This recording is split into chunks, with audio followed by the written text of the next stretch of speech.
Este es el diario de tu barrio.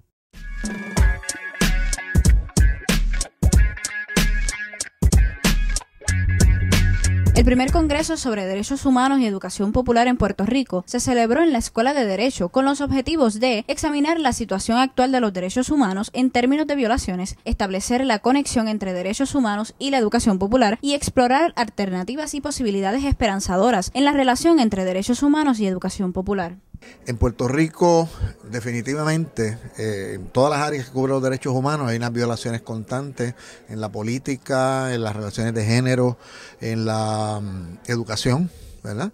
En la vivienda, cosas que estamos viendo todos los días, ¿verdad? Tiene que ver con los desalojos, tiene que ver con la represión política, tiene que ver con la falta de oportunidades educativas para diferentes segmentos de la población y así por el estilo, o sea, en muchas áreas de la vida puertorriqueña, ¿verdad?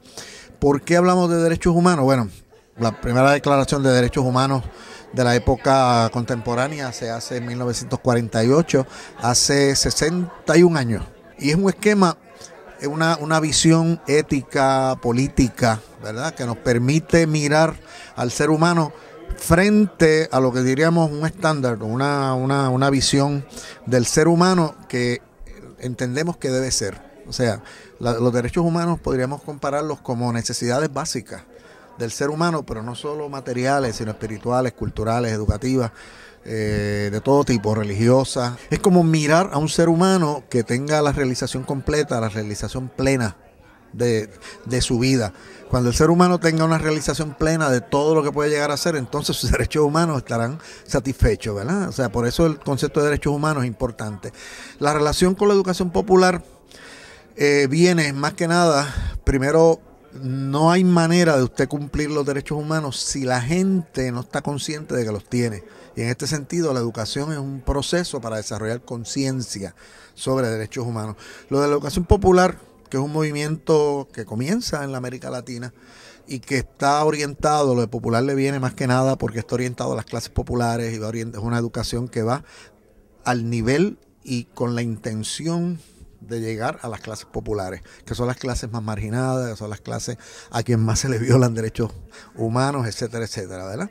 Así que esa conexión es importante porque la ecuación a lo que lleva es a la transformación.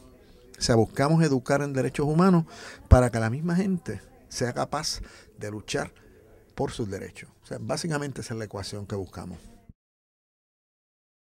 Este taller, pues, lo que quería era mirar y dialogar sobre la dimensión política de lo que es la educación popular. La educación popular no es solamente una metodología o un acercamiento a las comunidades con miras a la educación.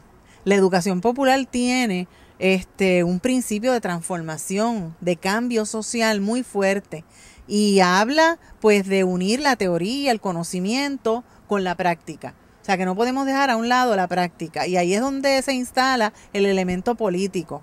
¿Cómo nosotros entonces vamos a trabajar junto a las comunidades para lograr la transformación de la vida de la gente, de la vida de nuestro país, del respeto a los derechos humanos, de la justicia social, a través de la organización, de la movilización política, de las fuerzas del pueblo?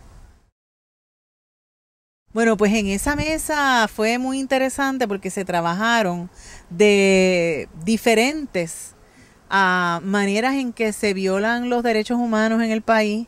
También trajeron la situación de los despidos ahora mismo en el gobierno y entonces cómo eso está afectando y cómo ha afectado la vida de muchas personas que estaban allí. Cada quien se colocó, habían estudiantes también trabajando con su visión del mundo, con su visión de un Puerto Rico mejor.